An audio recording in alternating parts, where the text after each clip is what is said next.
Today on Mysterious Morsels, we're talking about spirit media. Okay, so what does that mean? Spirits, not the drinking kind, and media, not a town. Also, not meaning half in Spanish. So, media in the sense of like a medium is like a psychic medium, and media, plural, Latin, in terms of the ways with which a spirit, psychic medium, communicator, clairvoyant, fill in the blank, shaman, soothsayer could utilize to read, quote unquote, a person. So these are just different things. I've always talked to, seen, worked around psychics and such, and I find them amusing. I find a lot of these people super talented. I can't say that I've knocked up and called a psychic friends network. Maybe you have, and no judgment here because I haven't done it, but I can't say I've run towards that kind of a thing, but they are out there. I just always kind of grew up around it because it was something that, people get together and do for fun, have their cards read, quote unquote, or it was something on the boardwalk. And being so close to the shore, we would see that kind of stuff on the boardwalk. And just being in entertainment for 25 years, I have had events, graduations, parties, post proms, birthday parties, carnivals, family events, and openings were no different than you'd have carnival games and skee ball. You would have psychic or a crystal ball or somebody there for entertainment purposes. And some of these people, yes, they make a career out of it, but some of them have degrees in metaphysics, and some of them actually have talent to the point of they work with the police, or they would go find people that are lost, or they get certain visions and readings. And I don't think it's at this point in the game after just think about X-Men for a minute. I get it, it's located in the fiction section, I understand, but it's so possible that anybody could have any talent or skill or something that you wouldn't necessarily know. And I don't care if it's something that comes to you in a dream, or they just have a lot of intuition that happens to be right, or you never know. But there's definitely some talented people out there, whether it's predicting people, locations, numbers, finding stuff, and they have. So a lot of the people I've been fortunate enough to work with have been, in my opinion, talented. And does everything that they say always happen immediately? No, but I generally remember everything and write it down and go back to see that's what they meant, or this is the thing. And a lot of times they'll tell me that whatever is going to happen happens within a number, and that number is usually like days or weeks or months. It's not usually years. It's usually a quicker thing. So I get a kick out of it. Again, it's for entertainment purposes only, so not trying to offend anybody, but think of it as a fun thing, open mind. And again, 'tis the season because we're in Spookyville right now with all the stuff going on with fall. So what are some things that you can do, have done, get read, if you will? So the old school way was tea leaves. A lot of times tea leaves and coffee grounds were often looked at, and that was also a cultural thing.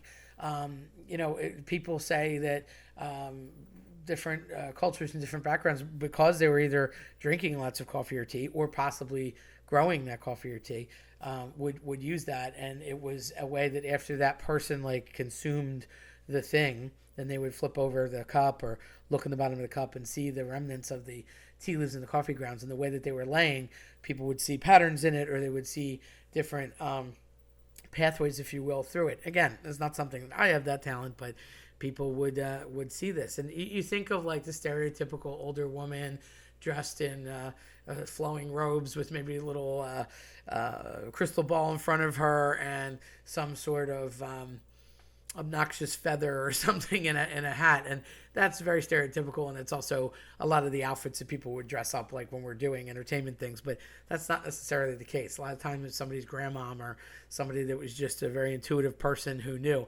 Not to say that men weren't involved. There are definitely men that were intuitive as well, but you just, again, stereotypically you tend to see an older woman that had a lot of life experience that would sort of look discerningly at tea leaves or coffee grounds.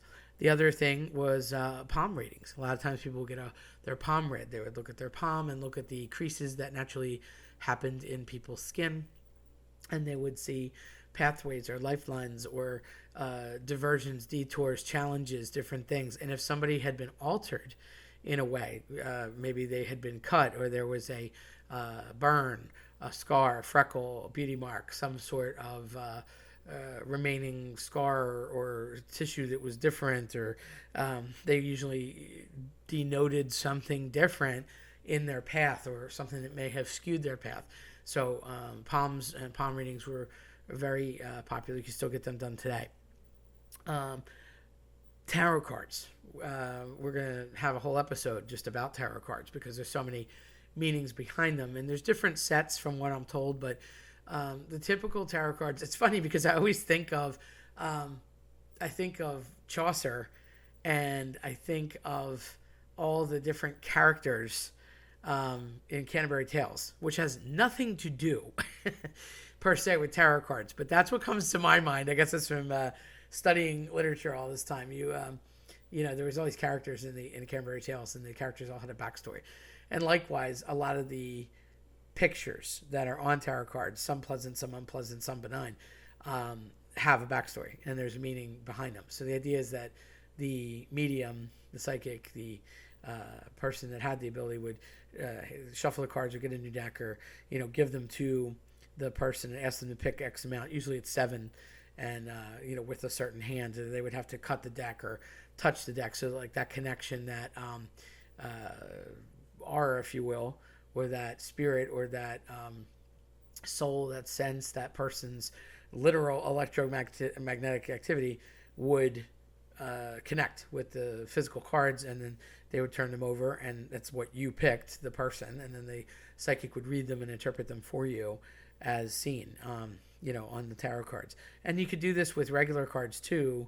I've had it done with tarot cards and with regular playing cards, but it also comes down to different meanings. The numbers play more into it, which leads me into numerology. So numerology is a different thing. You can use dice, coins, roll dice, and it has more to do with numbers, and the number combinations mean certain things to you, or if you have a lucky number. I never really did that too much, but that's a little more of an Eastern school of thought and ideology, but definitely is incorporated into Western culture media as well.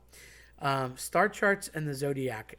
I've read my horoscope in the paper. A lot of people have. I find like none of them have ever seemed to agree, but I guess if you're still getting a newspaper, that's impressive right there, because I like print.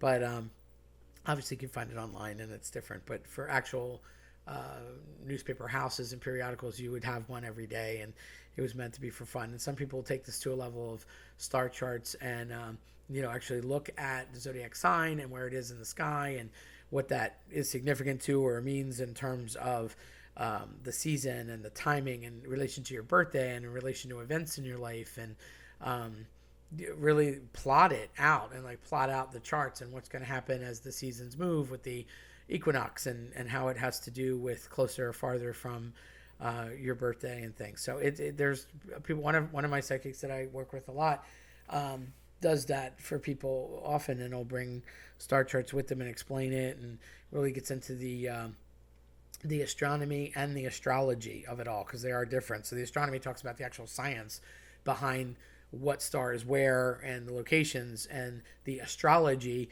is more of, I'll say, the metaphysical part of it that's subjective and interpretive. So that's the difference between those words, if you've ever been interested. Angel cards. I didn't even know these existed.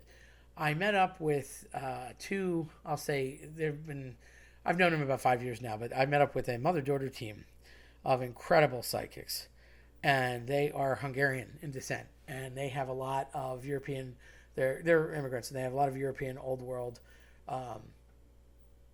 ways, I'll say, and interpretations and different options for being read. And I didn't even know there was such a thing as an angel card. And it's a set of cards, and there's angels on them in different positions and different, types and wings and colors and things. And it's saying, much like the regular cards, or much like tarot cards, the person makes contact with them, cuts the deck, you take out X amount.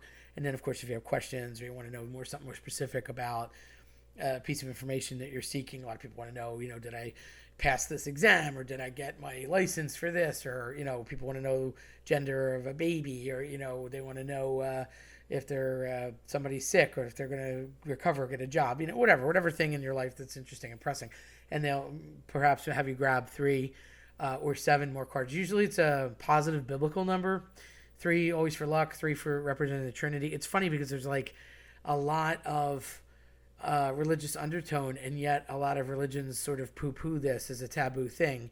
But it's interesting how everyone I've met and dealt with is actually super religious, very respectful, and it's not a dark art thing. I know that there are negatively connotated cultish kind of things out there.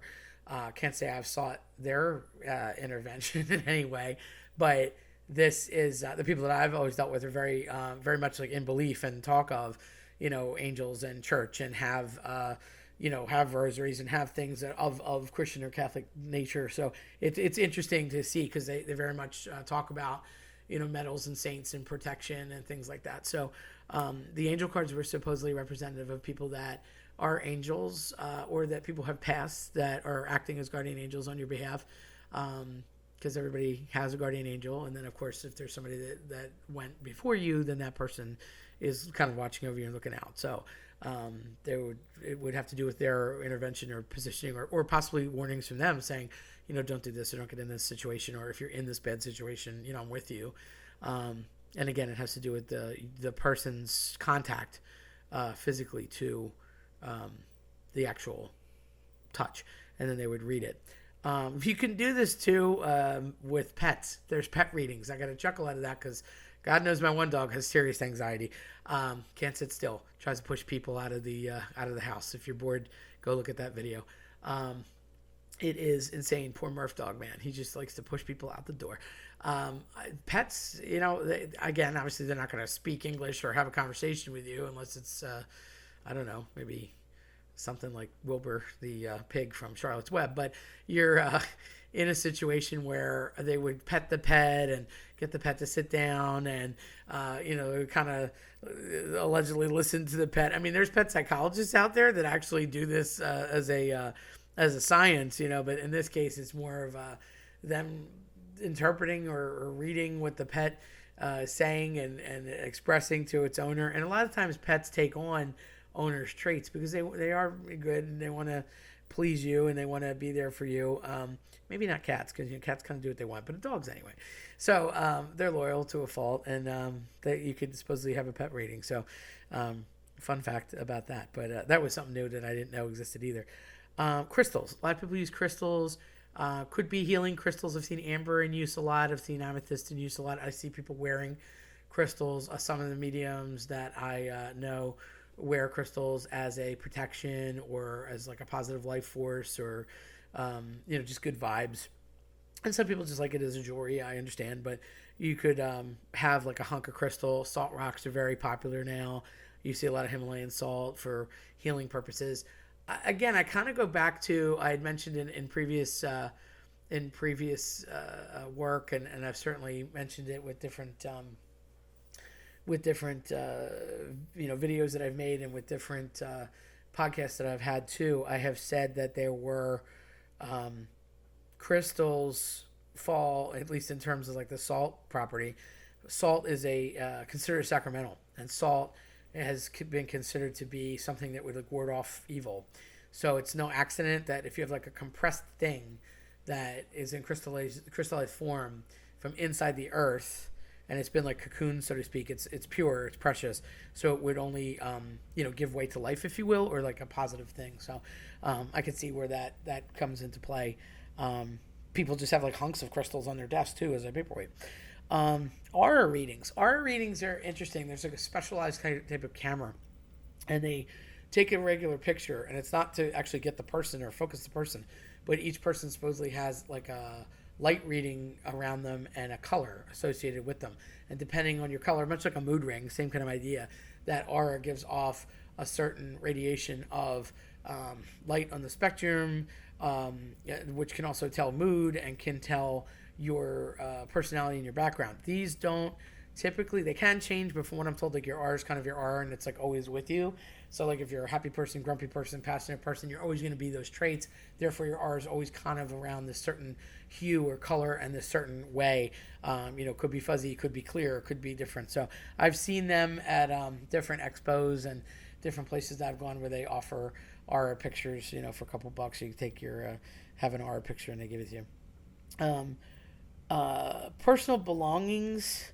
I've seen this from everything, just holding an object to either give to a psychic, especially somebody who's lost, or if it's someone who's passed. I've seen in certain types of like Santeria situations or voodoo situations or Creole situations where they take an object and they'll put it to fire or burn it or hit it, smash it, morph it with something else in an effort to like create ember or smoke of that person or of that person's like entity, kind of like the soul. You see it a little bit in the movie Doctor Strange, not Doctor Strange. You see it a little bit in Doctor Sleep, where when the person's dying, like they over exaggerate a like a white cloud coming out of their throat, like almost like it's a soul escaping. So, and they're looking for that element. No different, I guess, than an animal would pick up a scent. If you're missing a person, they give a scarf or a shirt to the dog. Here, sniff this. This is what you're looking for. Same kind of idea. And then it's just that the psychic is, quote unquote, sniffing out what it was from the person. And then if you're all out really trying to communicate with somebody, that's a straight up seance. So a seance is usually a big deal. It's when you're in a situation where there's multiple people there, you have a medium with you, candlelight, hold hands, etc. I mean, there's a lot to it depending on what you're doing, but you're actually trying to communicate, with that person that's passed. Now, Ghost with Patrick Swayze and Whoopi Goldberg and Demi Moore, it was a modern day funny example in 1990 of that, where they try to like communicate with people that have passed. Obviously, there's some people that are less than scrupulous out there that are doing this to prey on people's emotions, but people who genuinely try to do this, I mean, I can't say I've ever done it or it's a successful situation for me. I've never attempted it, but one of the more famous people that went after a legitimate seance was Harry Houdini. He was very close to his mother, and he lost his mother, and when she was alive, and he was getting into magic and starting to become a premier illusionist, having learned a lot of tricks and secrets from Europe, and they were of European descent.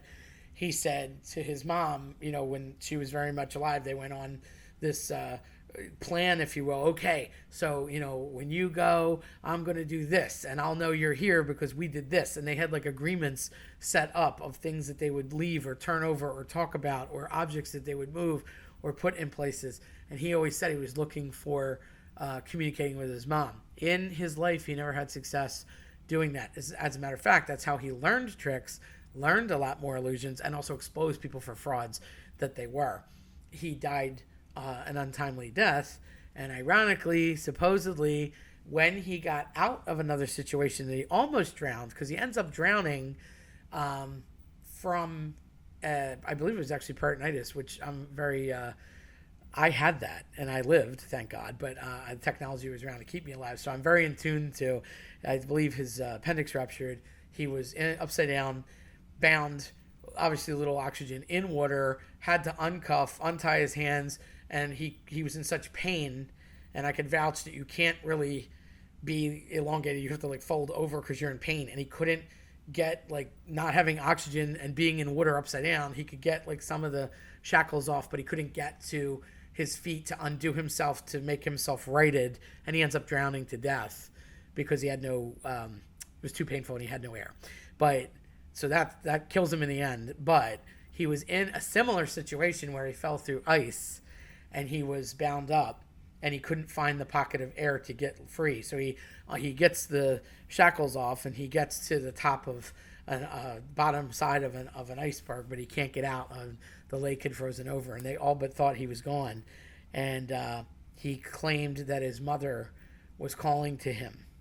And when he gets out of the ice and he followed her voice, he claimed she saved him because that was the exact moment she died.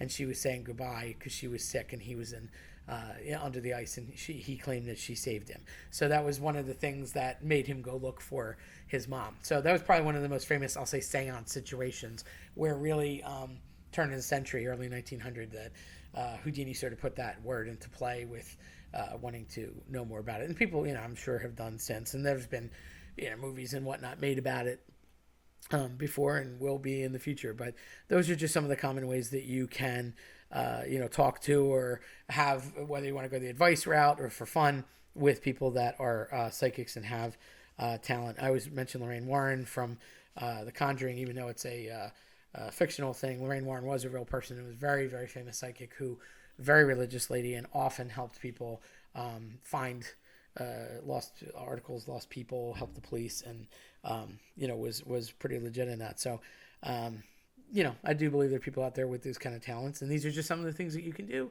if you want to go. And of course, it's all different price ranges, and if you approach it for what it is, for fun, and it happens to come true or whatnot, double bonus for you. So take it with a grain of salt, pardon the pun. If you like this type of content, scare the like button into turning blue and subscribe. Don't forget to hit the notification bell so you don't miss out on future videos. Thanks for watching.